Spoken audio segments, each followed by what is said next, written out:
Ulam serye! Good morning everyone! So today, meron naman tayong menu na less than 200 pesos lang siya. So ngayon, syempre, ugasan natin yung karne and hiwain. And syempre, ang menu natin ngayon, ang paborito ng Pilipino ay ang adobo. Yan, hiwa-hiwa time! Hiwa-hiwa time. And syempre, next nyan, ang ating patatas. Syempre, hindi tayo magluluto kung kahit isang gulay or pwedeng isahog. Gagawin natin. So, balat-balat time. Balat-balat. And thank you so much sa mga nag-view ng aking vlog na Ulam serye. So, syempre, ayan, hiwain natin ng pa-square. So, pwede nyo din po itong lutuin sa inyong bahay. Again, ito ay simpleng luto lang na pwedeng gawin ng marami. And papakita ko lang sa inyo kung paano ako magluto. And syempre, ayan, patayin natin yung bawang. Ayan, chok-chok natin yung bawang para mag-ano yung aroma. And syempre, ayan, balatan natin yung sibuyas. And ito na, magsisimula na tayong magluto ang ating mahiwagang kawa.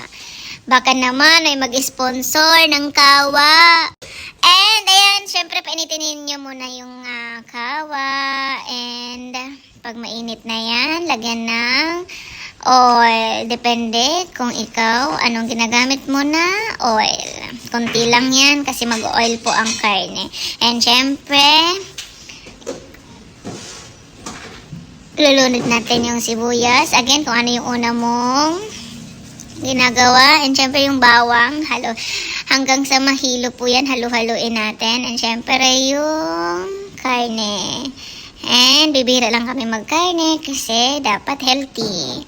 Ayan, so lalagyan natin ng paminta and laurel. So pwede nyong sundan para makita niya kung paano magluto. So, takpan natin ng 100 years. Then, after that, balikan natin, check natin. Ayan, medyo tutong na. Gusto ko kasi brown-brown.